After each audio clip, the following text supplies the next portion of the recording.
Being a rapper is one of the most dangerous jobs in the world. And today we're breaking down all the artists in the game who got caught lacking and the crazy stories behind how it happened.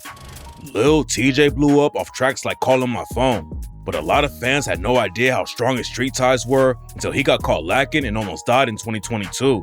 Tjay and his homies were in New Jersey when some dudes tried to rob him. The situation went left and shots started going off, and Tjay got hit up 7 times while his homies busted back at the shooter. Rumors started flying that Lil Tjay either died or ended up in a coma right after the shooting went down. Reports came out that he was still unconscious the day after he got shot, and fans were expecting the worst for Lil Tjay. Thankfully, Lil Tjay finally woke up though, and a couple months after he got shot, Lil Tjay dropped the track Beat the Odds and rapped, "I do my own thing, fuck it, I took 7 shots, no shame, back to wall, I'm still gonna blow you down, I ain't no stain." And, cause we catch a op and send him to the sky, they be like, "Tjay, why do you move around with all them fucking guns?" I just tell them that's cause I don't wanna die. And trust me, I don't lie. Can't fuck up, I'm a star right now. If I wasn't quick to blow, I would be in the stars right now. Before Tjay got caught lacking, he was beefing with A Boogie and his whole crew. Tjay even showed off a chain that allegedly got snatched from one of A Boogie's homies and said he was gonna slap the shit out of Boogie's homie Don Q. Nigga, you can suck my fucking dick. How about that, nigga? Yo, Don Q, yo, suck my dick, nigga. Slap this shit out you, nigga. You stupid, nigga, you fucking dumb. Lil Tjay barely made out of the shooting alive, but he got right back to dissing when he came home from the hospital. He dropped a freestyle and dissed A Boogie's homie Trap Manny when he rapped, "Like what? Mr. Manny said he talking like he tough. Caught his ass, ain't have no pole, and he went skipping off the dust." Tjay's beef with A Boogie with the hoodie was all about the rap game, but Tjay dissed his ops in the streets. He came up repping a crew called the Slattery Boys, and back in the day, Tjay had major issues with a dude from the Bloodhound Brims named Dummy. Dummy and Spash Drilly allegedly robbed Lil Tjay before he blew up in the rap game, but then Dummy got stabbed and killed in 2018. And when Tjay survived the shooting, he proved he was ready for smoke when he dissed Dummy on the track Beat the Odds and rapped, "You heard they killed who? Drugs talking, sound like Molly. Can someone tell the vlogs get off my D? Never had no doubt if I'm gonna make it or no probably, cause I ain't Dummy, Ra, UE, or Wu Lottie." Herbo came up in a section of Chicago called Terrortown and barely made it out of there alive. He saw his first murder when he was just 8 years old, and after Herbo jumped off the porch and started repping a set called NLMB, someone trying to take him out too.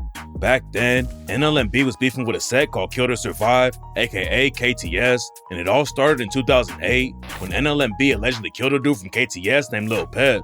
Herbo hopped in the booth and started blowing up in the rap game, but he still almost died in the streets after the ops caught him lacking. It's not clear who pulled the trigger on Herbo or if it had anything to do with the KTS beef, but he was literally inches away from dying. The ops pulled up and shot Herbo in the foot. He took off running while they were still shooting at him, and Herbo could feel something hot in his head. He thought one of the bullets hit him in the head, but it actually went through his hat and didn't even touch him. Well, I thought I got shot in the head because my head was hot. I felt like the heat from the bullet on top of my head, so I was scared, I'm just thinking like, don't fall, I'm thinking I'm hitting the head. I'm just like, don't fall. If you fall, they're gonna kill you, but I was already hitting the foot. I didn't know I was hit.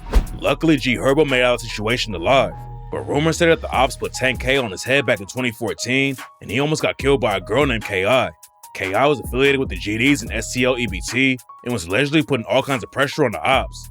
Rumors said she killed Odie Perry and helped spark the war between STL EBT and O-Block, and some people think she caught at least 5 bodies before she got killed.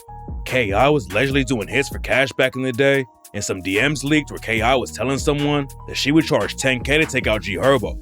It's not clear if the DMs were even real, but in 2022, someone else pulled the trigger on Herbo while he was on stage. Herbo was performing at Clark University in Atlanta, and everything was chill at first. Then a shot went off out of nowhere, and the whole crowd panicked and started running for cover.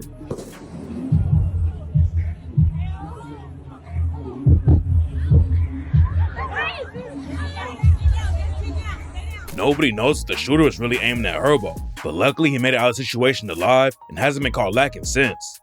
Quando Rondo survived a crazy gang war when he was coming up in the streets of Atlanta, but the ops have been trying to catch him lacking ever since he hopped in the rap game. Back in 2020, Quando got caught up in his homie NBA Youngboy's beef with King Von. Von and Quando were actually cool back in the day, and Quando even dissed Von's ops in Chicago while they were kicking it together. But that all changed when Von and Youngboy started sending shots back and forth. And when Von spotted Rondo outside of a club in Atlanta, he started swinging on sight. but Von only got a few punches in before Quando's homie Lil Tim upped his strap and killed Von. After that, Lil Durk allegedly put a bag on Quando's head and the ops caught him lacking 2 more times. A year after the Von situation went down, Quando was chilling in Georgia with his crew when someone pulled up on them and tried to take him out. One of Quando's homies got hit in the hand, but nobody got too hurt. The next time Quando got caught lacking was way more brutal though. In 2022, Quando was out in LA with his sister and his cousin Lil Pop. Lil Pop and Quando came up together in the streets and had been tight since they were kids. Pop was allegedly a real problem for the ops out in Georgia, but Quando and him weren't expecting to get caught lacking in LA. They pulled into a gas station in the middle of the day, then 3 shooters popped out of an alley and started shooting. Quando didn't get hit, but the ops caught Lil Pop and killed him. The feds think Lil Durk paid for the hit and helped fly a bunch of shooters out to LA from Chicago after he found out where Quando was staying. And now Durk and the rest of the crew are facing death sentences for killing Lil Pop. Durk got charged with murder for hire. The feds claim that the shooters used OCF credit cards to book one-way flights from Chicago to California and also used the same card to book a hotel in LA. Durk also texted the alleged hitman and told him, "Don't book no flights under no names involved with me." When the rest of the crew got picked up, the feds got a tip that Durk booked a one-way flight to Dubai, but then tried to switch it to Switzerland. But before he could leave the country, police arrested him at the airport in Miami. Durk got charged with 5 felonies and could even face the death penalty. J Money is a legend in Atlanta, but when he started kicking it on the West Coast, he let his guard down and almost died when he got caught lacking. There are a lot of wild stories about J Money, but one of the craziest things is that one of his best friends is actually the crown prince of the Korean royal family. J Money had been arguing with his girl, so he was hanging out with the crown prince and partying every night. J Money knew he wasn't moving smart, but J Money had no idea that some dudes found out where he was living and were about to rob him. J Money pulled into his parking garage, and before he got out of the whip, he saw 2 dudes already waiting for him. They put a gun in J Money's face and told him to hand over his ice, so he gave him his Rolex and chains, but he had a bracelet that was broken and wouldn't come off. The other dudes thought J Money was trying to trick them with the bracelet, and one of them said he was gonna kill him, and that's when J Money threw his whip in reverse and tried to get out. One of the robbers let off a shot and hit J Money in the arm, but then the bullet went into his chest and went all the way across his body. He lost 25% of his lung, and J Money was in a coma for 13 days after it went down. The nigga shot one time. Fuck. The one shot went through my arm, then went in my chest, like my whole chest now, sewed up, stapled up from right to left, like all the way over here. It took like 25% of my lung. And I was in coma 13 days. Maine Musik was one of the hottest rappers in Baton Rouge before he caught a case and spent 6 years in prison. But before he got locked up, Maine was beefing with another rapper in his city named Sherwood Marty and almost died over the drama. It's not clear how it went down, but one day, Maine Musik was sitting in his whip when the ops caught him lacking and dumped almost 40 shots into his car. Maine got lucky and survived the situation, and right after it went down, he dissed the ops on his track Insurance and rapped, "Called me off it, beat me in the ass, they hit me in the leg, in the arm, in the thigh, but it could have been in the head. But instead they had their eyes closed. They thought I was dead. And bitch ass nigga, I'm 6'6" and the nigga missed 37 shots. Bitch ass nigga, how you hit 3 out of 37? Now either the guy was by my side or the shooters was blind." Maine Musik ended up spending 6 years in prison on a gun charge after he recovered from the shooting but came home in 2024. Hopefully he stays in the booth and leaves the streets alone, cause it's hard to get that lucky twice. Before SpotemGottem blew up off his track Beatbox in 2020, he had both feet in the trenches of Jacksonville. He didn't really switch up how he was moving after he made it in the rap game though. And in July 2021, Spotem allegedly upped his strap at a parking lot attendant. And when the cops came to Spotem's hotel to book him, they found him lying in bed with a Draco. He bonded out on assault and gun charges, but what happened a couple months later made it clear why Spotem thought he needed to stay strapped up. In September 2021, Spotem was working at a famous recording studio in Miami called House of Hits, but instead of moving smart, he posted his location on social media and almost got himself killed. A couple hours after he dropped his location, Spotem and his homie left the studio, but the ops were already following him. When Spotem and his homie hit the highway, the ops put up beside their whip and dumped over 20 shots into the car. Spotem got hit 5 times in the legs, but luckily, he made it out of the situation alive. Foolio is one of the most disrespectful rappers of all time, and he had a huge target on his back for years. He was in the streets way before he went viral for dissing dead ops, and Foolio got caught lacking for the first time when he was still in high school. Foolio was going to a new school in op territory, and he almost got killed on his first day there. Someone from the other side got killed, and everyone thought Foolio had something to do with it. Foolio claims he wasn't involved, but he was trolling on Facebook, which is what made everyone think he did it. The ops followed him home after school was over, and they popped out and tried to kill him while Foolio was walking down the street. Foolio got hit in the leg and had to crawl away from the shooters. He crawled into some random woman's yard and started crying for help, but she just told him to get off her property. Foolio easily could have died, but somehow he made it to the hospital and survived. But that didn't slow him down in the streets at all. And when Foolio hopped in the booth and started dissing Young and Ace and his ATK crew, the situation got even crazier. Back in 2020, Foolio got hit up while he was driving in Houston and got grazed in the head. He could have died that day, but instead of slowing down, Foolio hopped on IG and clowned the shooters for not taking them out. Nobody got booked for the shooting, but Ace's homie Fast Money Goon self-snitched about the situation on the track Who I Smoke when he raps, "I tote the rocket when I travel. I'm pistol packing in Houston. I was lurking on his page and caught him lacking in Houston. We let off shots, he got shot and went live. I was tweaking like, fuck man, that bitch ain't died." Julio took the dissing to another level, and on the track List of Dead Ops, he dissed Young and Ace and his dead brother and friends with the bar, "Can't forget 2, 3, Quan, and 4 in the back seat. Hey, Ace only one survived. See that nigga blessed if you ask me. If he's still trying to beef, remember, you lost 3. Foolio was rapping about the time Ace, his brother Quan, and his homies 2, 3, and 4 got hit in the drive-by while they were out celebrating a birthday. Ace was shot 8 times and survived, but the other 3 didn't make it. Then a month later, the ops caught Foolio again outside of a studio and almost killed him. 2 shooters were waiting for him outside of the studio, and they started hitting up Foolio's whip when he tried to leave. Foolio busted back at the shooters and made it out of the situation with just a leg shot, but he kept the distance up and got shot again in 2023. Foolio was driving through Jacksonville and pulled over to buy a vape, and that's when the ops caught him again and shot him in the foot. Foolio survived that time too, but then in 2024, he got caught lacking for the last time and tragically died while he was celebrating his 26th birthday. Foolio was in a whole different city and thought he was safe, but he revealed his location on social media and his ops drove all the way from Jacksonville to track him down. Foolio and his crew got kicked out of their Airbnb, so they went to a Holiday Inn, which is where the ops caught him lacking and shot him in the parking lot. Young Baby hopped off the porch in Trenton, New Jersey, and got arrested at 12 years old for a robbery charge. He spent the next few years going in and out of jail on gun charges, and the whole time he was seeing his friends all get killed in the streets. By the time Young Baby was 18, he had already lost 8 friends to the trenches. He decided to switch up how he was moving and hop in the booth, but before he could make it out of the streets and into the rap game, Young Baby got caught lacking and was shot 35 times. In 2019, Young Baby's dad dropped him off at the studio. After he finished recording, Young Baby went to a gas station with his homies and started chopping it up with the dude who owned the gas station. They stayed there for around 30 minutes, but then some ambulances went by and Young Baby decided to bounce. But right when he turned to leave, he saw a dude pointing a gun at him and 2 more shooters coming up. Young Baby didn't even have time to react before the shots started going off, and the owner of the gas station got hit immediately and fell down. Young Baby took off running, but the bullets were hitting him all over and he ended up falling down. He tried to crawl away, but one of the shooters was already standing over him and kept letting off shots. Young Baby got hit 6 more times, then he moved his arm out of the way and the shooter hit him 2 more times in the face. That still wasn't enough for him though, and the shooters hit Young Baby a few more times in the chest before they ran off laughing. A lot of people die after getting shot one time, but somehow Young Baby was still alive after taking 35 bullets all over his body. He was rushed to the hospital and went into a coma for 2 weeks, but Young Baby woke up and eventually made a full recovery. Rico Reckless used to be the most disrespectful rapper in Chicago. He dissed everyone and had beef all over the city, but one time he actually got shot by one of his own fans. Rico Reckless told No Jumper that he went to a gas station and was taking pictures with some fans, but the situation went left.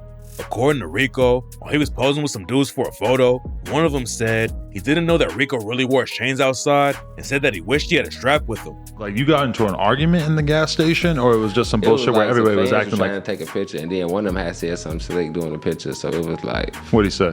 He was like, damn, you wear that chain up in real life? Damn, I wish I would've had my move. Rico wasn't just gonna let the dude talk about robbing him like that, so he told the dude to do something. The dude tried to play it off like a joke and still wanted a picture, but Rico hopped in his Uber and drove off. It turns out that someone at the gas station actually was strapped up though, and they busted some shots at Rico's Uber. They knocked out the back window and hit Rico in the back, but luckily the bullets didn't do much damage. His Uber driver freaked out and called the cops, and they tried to press Rico about the situation while he was in the hospital. Rico wasn't gonna give the dudes up though, so he just told the cops it was a random shooting and didn't know what really happened. YG came up in Compton repping the Treetop Power Rules. He hopped in the booth and made a ton of buzz in the rap game when he dropped his first album in 2013. But YG still had one foot in the trenches and almost died, even though he was working with superstars like Drake and Kendrick Lamar. In 2015, YG was working on his new album in Studio City, California. The recording studio had a locked gate and should have been a safe spot, but somehow some shooters got inside and started shooting. YG got hit 3 times in the hip and almost bled out. His homies put him in a whip and tried to rush him to the hospital, but they crashed on the way and had to put YG in another car while he was dealing with 3 holes in his leg. Luckily, they made it there in time for the doctors to save him though. The cops showed up at the hospital, but YG didn't give up any info on the shooters, and he claimed that it wasn't a gang beef. What makes the situation even crazier is that YG ended up leaving the hospital that night and was back in the studio the next day. YG survived the situation, but it made him paranoid because he thought one of his own homies set him up. And on the track Who Shot Me, he raps, "I'm like, damn, did the homie set me up? Cause we ain't really been talking much. I know that sounds sick. My thoughts dark as fuck. Like the barrel of that pistol I saw when he sparked it up. Probably was mad as fuck when I walked out the hospital." YG even talked to a therapist about the situation and had the whole thing recorded. Nobody knows who pulled the trigger on him or if it was somebody in his own crew who set him up, but it seems like YG had the situation handled because he hasn't been caught lacking since then. Unfortunately, that's not how it went down for his homie Slim 400 though. Slim 400 also repped the Treetop Power rules and started popping off in the rap game after he linked up with YG. Slim wanted to get out of the streets, but in 2019 he got caught lacking and got hit up 9 times. Slim was about to head out of the city and go on tour, but he decided to stop in and see some family members before he left. Somebody got the drop on him though, and when he stepped out of his whip, the ops started busting at Slim and hit him 9 times. He had already survived one shooting a few years earlier when he caught 2 bullets, but this time was way worse. One of Slim's family members came outside the crib and had to drag him to safety while shots were still going off all around him. Slim had to get 4 different surgeries, but he ended up making a full recovery. And after he got out of the hospital, Slim said he wanted to move smarter and make sure he stuck around for his family. If it happened once, it can happen again. Yeah. So I gotta be smart and think wise for my daughter, my family, my moms. But then in 2021, Slim got into a fight with a dude named Michael Terry outside of his crib. Nobody knows what sparked the situation, but Michael Terry ended up pulling his gun out and killing Slim. Terry ended up pleading guilty to voluntary manslaughter for killing Slim 400 and was sentenced to 32 years in prison. 21 Savage started carrying a gun in Atlanta when he was just a kid and ended up getting kicked out of school in the 7th grade because he stashed a strap in his locker. After that, he was going in and out of juvie for a couple of years and dropped out of school completely when he was in the 9th grade. 21 raps about his early days in the streets on the track No Heart, where he rapped, "7th grade, I got caught with a pistol, sent me to Panthersville. 8th grade, started playing football, then I was like fuck the field. 9th grade, I was knocking niggas out, nigga like Holyfield. Fast forward, nigga 2016, and I'm screaming fuck a deal." That meant 21 was in the trenches full time. He was selling drugs and robbing houses with a local crew. Then he joined the Bloods when he was around 18. He had already been in the streets for a long time and knew how to move smart. But 21 still got caught lacking and watched his best friend die right in front of him. 21 and his homie Johnny had a drug deal set up, but when they got to the spot, the other dudes tried to rob him. It's not clear exactly how it went down, but shots started going off and Johnny and 21 both got hit. Johnny caught a bullet to the head and died right there, but 21 grabbed one of the shooter's guns and started busting back. 21 got hit 6 times and barely survived, and that's what made him decide to switch everything up and take rapping seriously. 21 had already lost friends and one of his own brothers to the trenches, but luckily he made it out before he went down too.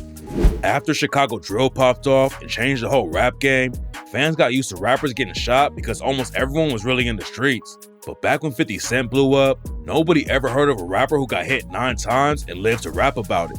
By the time he was 12, 50 was already selling drugs and carrying guns in Queens. He got caught with a strap at school in the 10th grade. Then a couple years later, 50 got booked for selling cocaine to an undercover cop. 50 caught another case and almost went to prison for 9 years, but he got off easy with just 6 months in a boot camp program. That's when he decided to take rapping seriously, but one of his first big songs almost got him killed. 50 dropped the track Ghetto Quran and talked all about the streets in Queens. But the line that allegedly got 50 shot was about a drug dealer named Kevin Supreme McGriff and his nephew Prince. 50 raps, "Yo, when you hear talk of the South Side, you hear talk of the team. See, niggas feared Prince and respected Preem. For all you slow motherfuckers, I'ma break it down iller. See, Preem was a businessman and Prince was the killer. Remember, he used to push the bulletproof BM.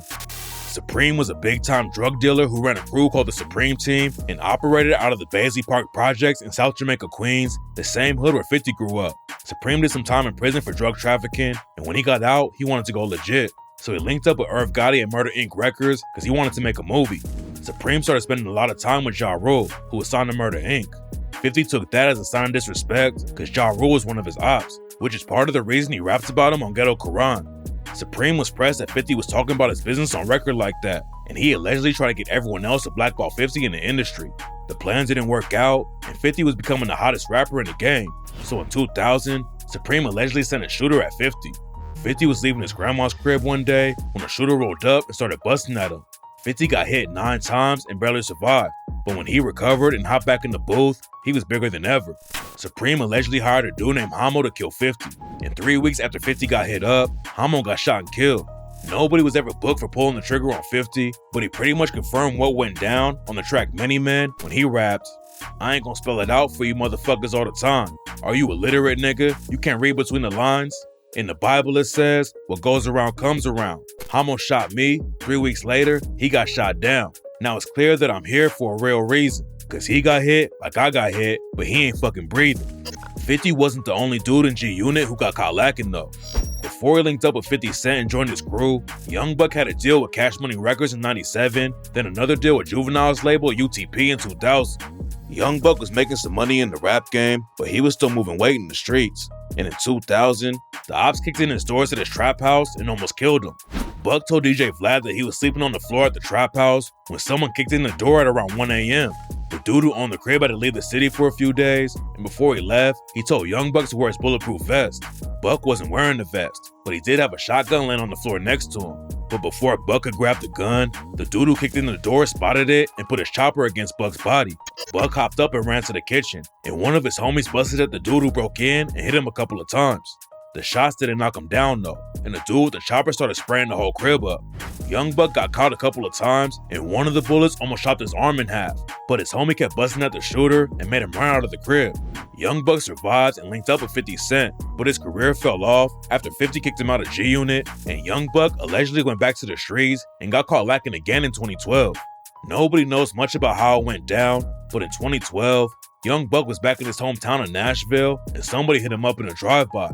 The shooters dumped 11 shots into Buck's whip, but they missed him completely and just hit a girl who was riding with him. Tupac's war with Biggie and the whole East Coast is legendary, but what a lot of fans don't know is that he wasn't really from the streets. Pac went to art school and studied poetry, acting, and ballet. But Pac also had a lot of Black Panthers in his family and was always ready for smoke. Back in '93, Pac shot 2 off-duty cops because they were beating up an innocent black dude. Pac didn't realize they were cops, so he stepped in and tried to help the dudes that were beating up. The off-duty cops ended up smashing one of Pac's windows, which led to a shootout, and the cops ended up getting hit. Tupac was arrested for aggravated assault, although the charges were later dropped after it was revealed the cops lied about starting the fight and also stole their guns from the police station. But after Pac started blowing up in the rap game, he got involved with some real sketchy dudes like Jimmy Henchman. Before they started beefing, Biggie Smalls actually warned Pac to stay away from Henchman. Pac didn't listen though, and that's how he got caught lacking and almost died in New York. In '94, Pac went to the studio to record a feature for Henchman's artist Lil Sean. Pac didn't really want to go to the studio, but he needed the money to pay off his legal fees. And when he got into the building lobby, 3 dudes rushed Pac and his homies. They robbed Pac at gunpoint, and when he started fighting back, they let off shots and allegedly hit him 5 times. Tupac survived that night, but that's what really sparked his beef with Biggie, because Pac thought Biggie might have been involved with the situation. And after Pac linked up with Suge Knight and signed a death row, he got deeper into the streets and tragically died in '96 when he got caught lacking in Las Vegas. Street rappers know they've got to always be ready for ops, but this next dude might have been shot because of an NBA player. Fabolous is a rapper from Brooklyn who never thought he was going to hop in the booth. He was making money in the streets first, but then he realized how much money he could make in the rap game. He started dropping music and hit number 4 on the Billboard Hot 100 with his first album, but Fabolous allegedly still had one foot in the streets. In 2006, Fabolous went to a party at a restaurant Diddy owned called Justin's. Then when he was leaving the spot with his homies, somebody caught them lacking and shot Fabolous twice in the leg. Fabolous' homies threw him in the whip and drove off, but the cops pulled him over and found 2 guns in the car. Fabolous never really aired the situation out, but rumors say that he got shot because of a Boston Celtics player named Sebastian Telfair. Telfair had been at the same party, and witnesses say he was complaining about someone stealing a chain from him that was worth $50K. Security at the party asked Telfair if he wanted to report it to the cops, but Telfair told him no. Telfair allegedly wanted to handle the situation in a different way, and the witness said he called someone on the phone and told him, "Get over here and take care of it." Rumors said that Fabolous or one of his homies snatched Telfair's chain, and that's why he allegedly called up the shooter. Telfair was questioned by the police, but they didn't have enough evidence to book him, and Fabolous wouldn't say anything. So the real story behind who caught him lacking is still a mystery. Old Dirty Bastard was one of the wildest dudes in rap history, and he was always making headlines for the wrong reasons. After Wu-Tang Clan dropped their first album in '93, ODB was one of the hottest new rappers in the game, but that same year he caught a charge for assault and robbery. Then just a few months later, ODB got caught lacking and almost died.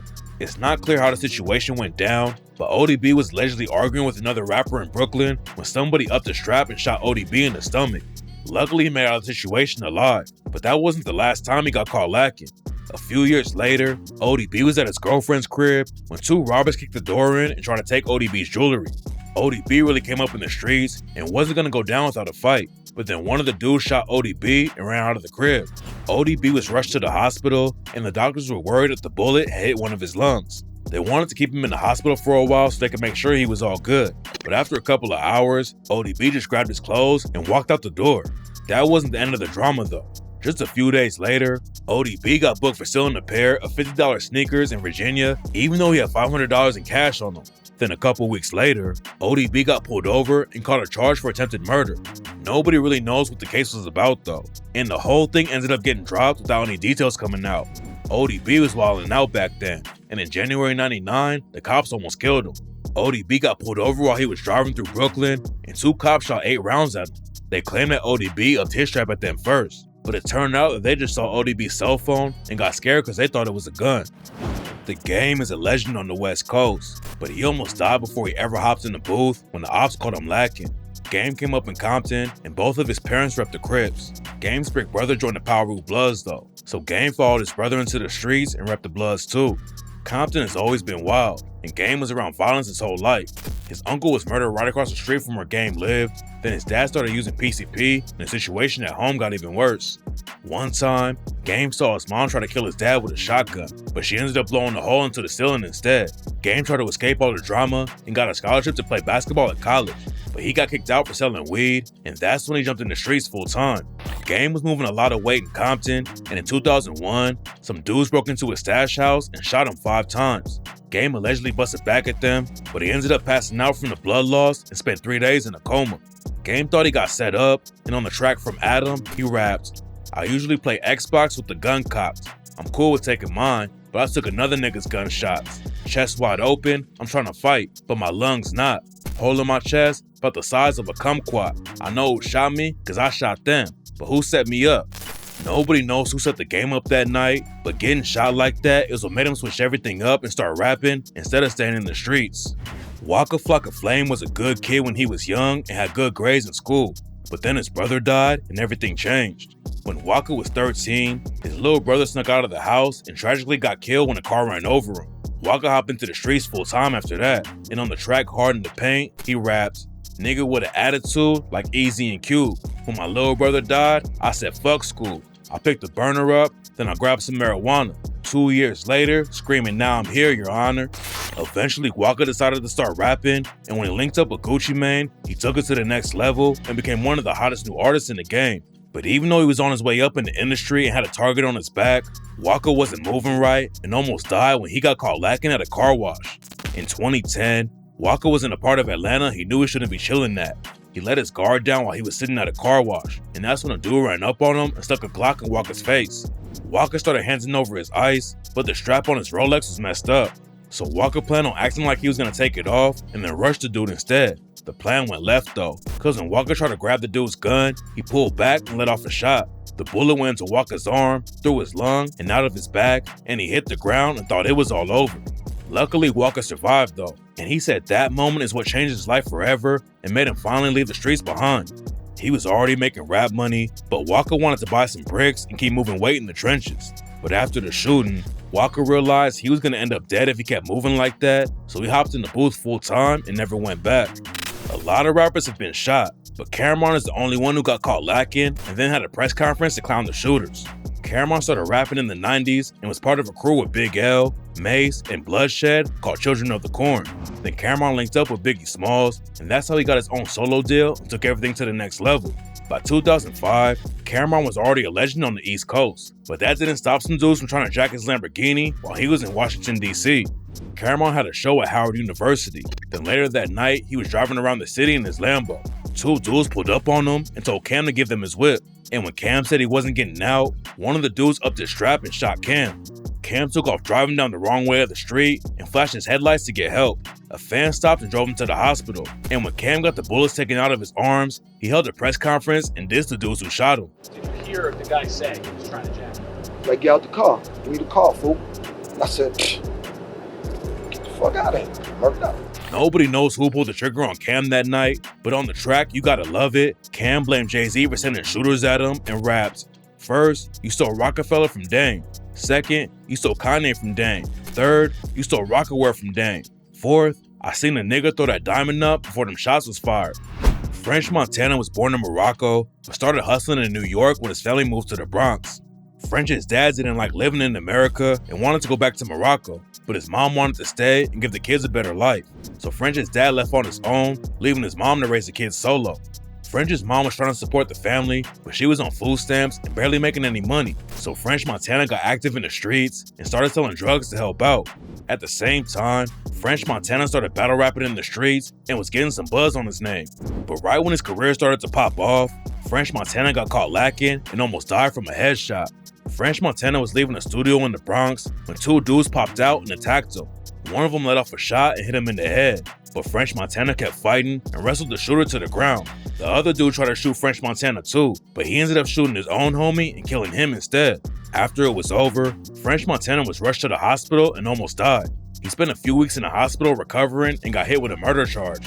But luckily, French Montana beat the case and switched up how he was moving so he would never get caught lacking again. The worst part is French later found out that he was set up by someone who he considered a close homie. Someone in his crew who was with him at the studio that night gave up his location, which is how the robbers knew exactly where he'd be. After that, French realized he had to switch up how he moved and pay close attention to who he let in his circle. King Louie helped kick off the drill wave in Chicago. He started handing out CDs around the city at bus stops and parties around 2007. But then Louie almost died in a car crash and had to learn how to walk again.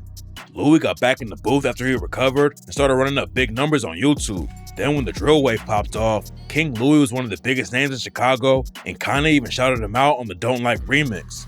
King Louie kept the momentum up and had a feature on Kanye's Yeezus album in 2013. But then a couple of years later, the ops turned Louie's whip into Swiss cheese and almost took him out. King Louie was on a 3900 block of West 83rd Street when a shooter pulled up on him and shot Louie 7 times. He got hit in the head and barely made out of the situation alive. And that's what convinced King Louie to finally move out of Chicago so he wouldn't get caught lacking like that again. King Louie had already been shot up before and caught a bullet in the leg, but surviving the headshot is what really changed everything for him. And since then, he stayed out of the street drama completely. Troy Ave is a rapper from Brooklyn who's been in the rap game since 2006, and nobody expected him to get caught lacking by a podcaster and almost die. In the 2010s, Troy Ave started beefing with a dude named Taxstone. Taxstone came up in the trenches and got booked for a gun and robbery charge. But then he switched lanes and started making a lot of noise on social media. Eventually, Taxstone got a podcasting deal, and his show started blowing up from the jump. It's not clear where his issues with Troy Ave came from, but Taxstone was dissing him all the time. Taxstone and Troy Ave were both from Brooklyn and came up in the streets. But Tax claims he never heard of Troy Ave before he started rapping and felt like he was portraying an image he never really lived, which made them start beefing online. So Troy Ave clapped back with a diss record called Lower Level, #Nutsacks, and raps, "Heard I couldn't come to the hood when I was back home. Had to buy another crib, that'd be 3 I own. My new album December 4th, I'm back in my zone. But you'll hear about it from a dick sucker like saxophone. Twitter fingers, how many times you gon' sweep me? I'm always on a flyer, cause you too scared to meet me. 80,000 in my ears and my wrists and neck. If you tough, come and take it. You can use this check. I'm calling you out, but you'll only answer to Instagram it. What do we expect from a low-level scammer? Facts, you just a gossip girl. Nutsacks, you need to stop it, girl. In the eyes of you all, I'm getting money. Made $1 million while you made jokes. Now that's funny. Nobody expected the situation to actually get violent, and that's why what happened next was so shocking. On May 25th, 2016, Troy Ave was supposed to perform at a T.I. show at Irving Plaza. Taxstone showed up too though, and a fight broke out when he ran into Troy Ave. It's not clear how it went down, but at some point, shots started going off, and when it was over, Troy Ave had a gunshot on his leg, and his homie Banger was dead. 2 other innocent people got shot too, and Troy Ave got hit with an attempted murder charge because the cops thought he was the shooter. Troy Ave got out on bail a few months later, and then someone else caught him lacking on Christmas Day. Troy Ave was riding through Flatbush and stopped at a red light. While Troy Ave was sitting there with his girlfriend next to him, a dude in a hoodie walked right up to the whip and started shooting. Troy Ave got hit 2 more times but survived the shooting, and Taxstone tweeted, "Ain't nothing coincidental or accidental," right after it went down. Nobody knows if Taxstone was actually involved with Troy getting hit up on Christmas, but eventually he got convicted for the shooting at Irving Plaza and got hit with a 35-year sentence. And on the same day that Taxstone was found guilty, Troy Ave dissed him on the track Dear Hater I Won and rapped, "Got attempted murder cause I took the gun from him and bust back. This ain't no made up raps. I'm paraphrasing facts. I'm the king of the underground. You just an underground rat." Lil Reese never blew up in the rap game like a lot of his homies did, so he never really left the streets behind.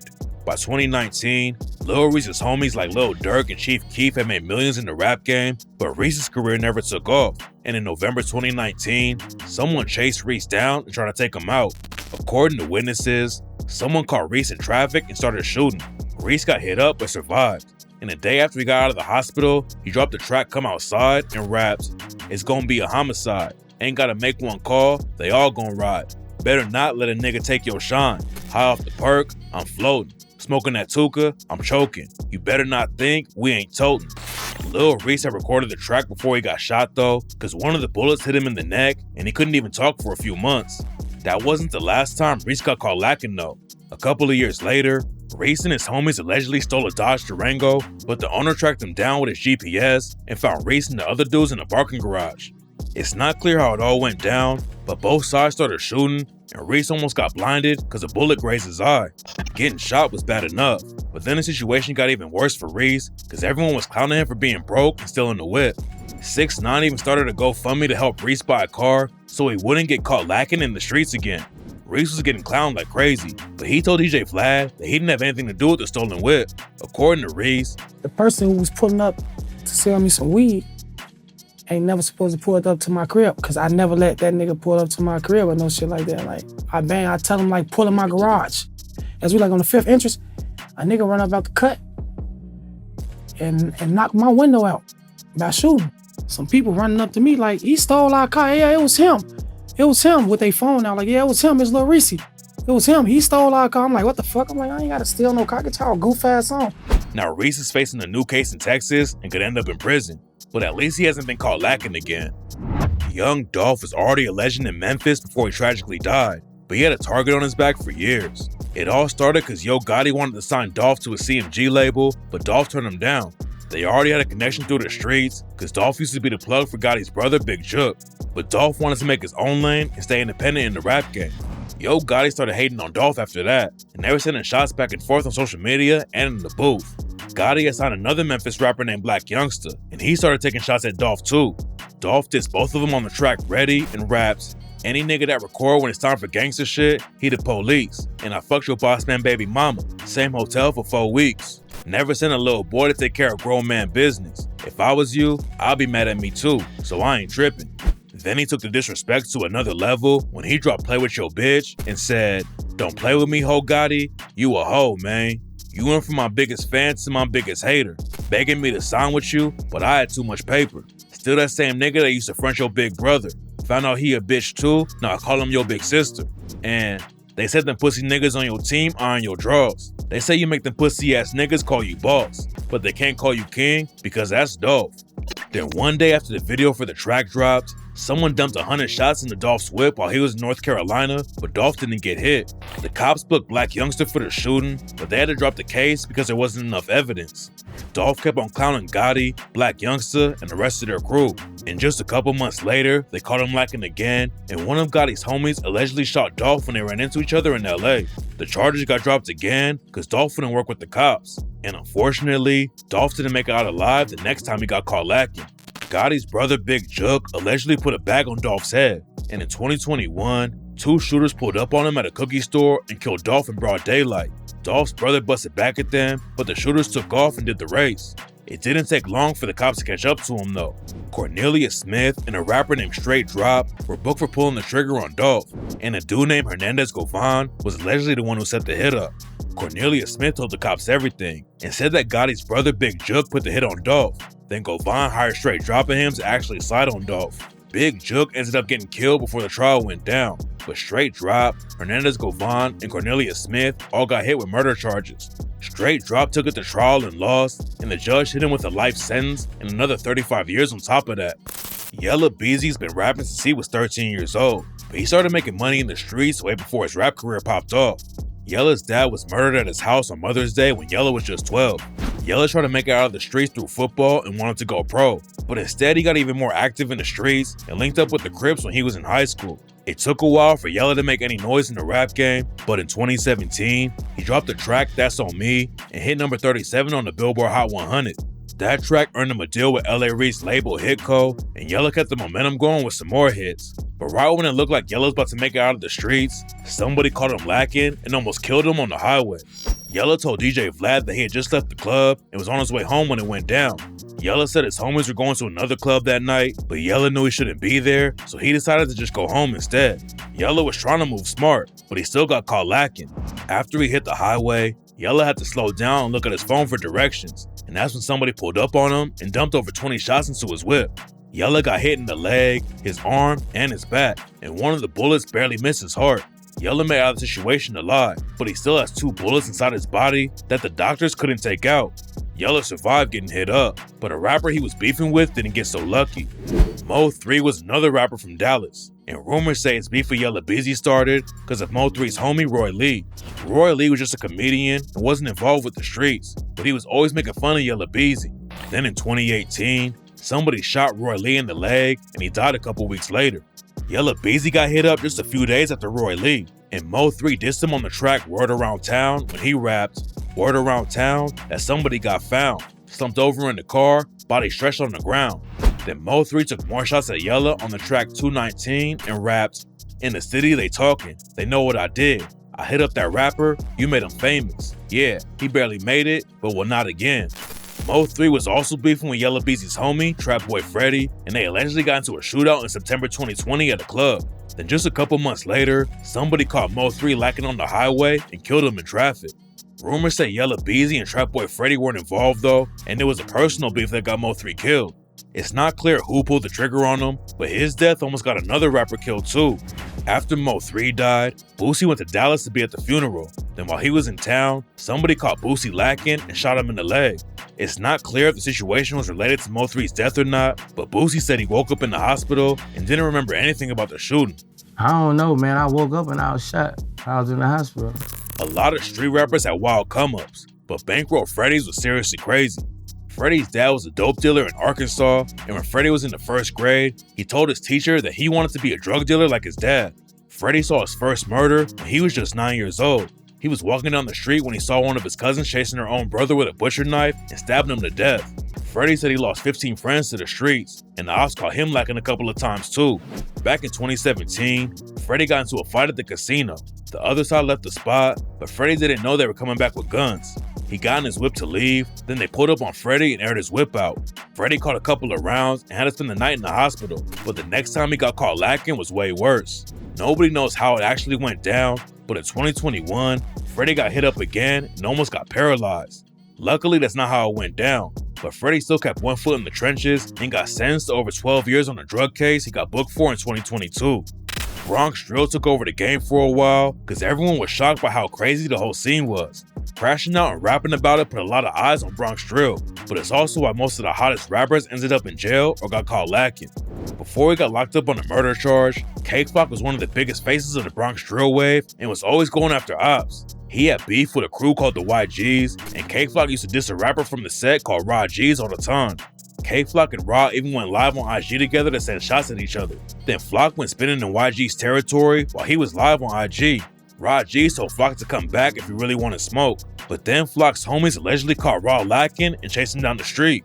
Then in July 2021, a rapper named Ty Swish was shot and killed. According to reports, K-Flock's homie J Rip was there when it went down, and 4 days later, J Rip got caught lacking and was killed in broad daylight. Ra was allegedly dissing J Rip right after he died, and then just a few hours later, 2 shooters pulled up on Ra and killed him while he was sitting in the back of an Uber. TSU Surf is one of the most legendary battle rappers in the game, but he also came up in Jersey repping the Rollin' 60s Crips. He spent a year in jail on a gun charge, and that's when he decided to switch things up and take rap seriously. TSU Surf started battle rapping in the Ultimate Rap League and got some buzz on his name from the jump. He was beating everybody, and not before long, Joe Budden heard him and brought Surf out on tour with him. TSU Surf was going up in the industry, but was active in the streets at the same time. Back in 2017, his homie got shot by the ops, so Surf went sliding into op territory and got booked for attempted murder after he allegedly tried to kill some dudes in the Rollin' 47 Crips. Surf beat the case, but then in 2018, he was riding through op territory again, and this time, he was the one who got caught lacking. Surf stopped at a red light, then out of nowhere, some dudes in the car next to him started shooting. TSU Surf got hit 5 times and could barely move, but he got out of his whip and walked into the road. A lot of people were swerving around him without stopping, but then one dude stopped and Surf just crashed into his back seat. The random dude who stopped wasn't even from the neighborhood though, so Surf had to give him directions to the hospital while he was bleeding out. Luckily, Surf made it to the hospital in time, but he still wasn't ready to leave the streets behind, and now he's serving a 5-year sentence after his crew got hit with a Rico investigation. Chaotic is a rapper who's mostly known for being on Love and Hip Hop Miami, but before he was on TV, Chaotic survived a crazy situation where his ops caught him lacking and hit him up 15 times. Chaotic was strapped up when it went down, but he walked into a setup and the other dudes got the drop on him. Chaotic busted back and hit one of the shooters, but he was surrounded and getting hit up from every side and was actually saying, "I'm dead" out loud while the bullets were hitting him. Chaotic said he didn't actually feel any pain when he was getting shot, and he thinks Hennessy saved his life, because if he wasn't drunk when it went down, then he probably would have freaked out. And to be honest, I feel that's why I drink nothing but Hennessy, because that shit saved my life that night. Because if I wasn't on Hennessy that night, man, I probably would have panicked my fucking ass off. But by me not being on Hennessy, it was just like, it was like kind of more of, it is what it is, I'm dead. Chaotic woke up in the hospital and had bullet wounds all over his body. His jaw was wired shut from a face shot, and Chaotic couldn't walk at first. But somehow, after a couple of months, he was fully recovered and bounced back completely. Leaf Ward is a Philly rapper who actually tried to make it out of the streets by going to college. He played ball in school and went to college to become a veterinarian, but the plan didn't work out, and he ended up getting caught up in the streets and almost died in the trenches. I wasn't never no dumbass nigga. Like, I wanted to be a fucking veterinarian, you hear me? But we was beefing in college, bro. So like, bro, I had at the end of the first semester, bro, I had a fucking 0.07, bro, cause I couldn't focus, there was too much going on. We had real smoke in college. Leaf was trying to make it in the rap game. At the same time, he hopped off the porch and he scored a big win after he got to link up with PNB Rock. Leaf's plan on making it out of the streets through college didn't work out, but it looked like he's about to pop off in the rap game. Leaf started getting some buzz in the Philly rap scene, but he still had drama in the streets, and one day the ops caught him lacking in broad daylight. Leaf was pulling his whip out of a driveway when another car blocked him in and a shooter hopped out. They sprayed Leaf's whip with 15 shots, but somehow he only got hit one time in the hand. After it went down, Leaf clowned the ops on the track Young Nigga and rapped, "Ops threw 14 shots, only hit me once in my hand. Them niggas was missing. They know they fucked up, they supposed to walk me down. They didn't, cause niggas was bitching." Philly is a wild city full of shooters, and AR Ab got caught lacking by the ops too. Ab was allegedly one of the most active dudes in the city before he went down for a 45-year prison sentence. And in 2011, somebody hit him up 10 times and almost killed him. Nobody knows who caught AR Ab lacking that night, but he tweeted a pic from the hospital and clowned the ops for not killing them. Ab became famous for self-snitching, and he told DJ Vlad that it could have been a lot of different people who pulled the trigger on him because he had robbed a few recently. Actually, I never really found out who shot me because, well, I've been into a lot of shit, so I keep it all real. I robbed a couple niggas. Took some bricks from some people recently, right? And another time, Ab said he got shot because he kidnapped niggas, robbed niggas, and killed them too, and there was a lot of shit he did. I already took 13 shots, nigga. And I don't know what it's for, you know why? Because I kidnapped niggas, I robbed niggas, I killed niggas, I got a lot of shit I did. A lot of street rappers get caught lacking, but you usually don't see them getting ran down on with a switch in broad daylight like this next dude. Ralphie OSS is a rapper from Philly who was chilling on the block with some homies when a shooter pulled up and chased him down.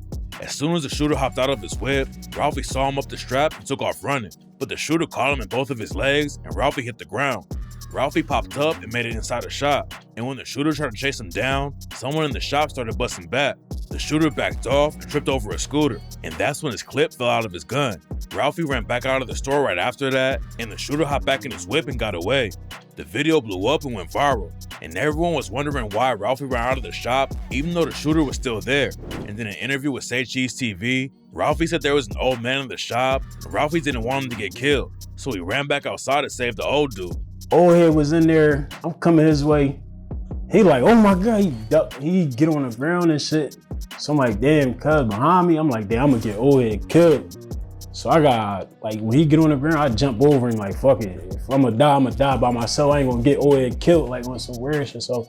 Luckily, the shooter's clip fell out when it did, because otherwise, there was no way that Ralphie was gonna make it out of the situation alive if it didn't.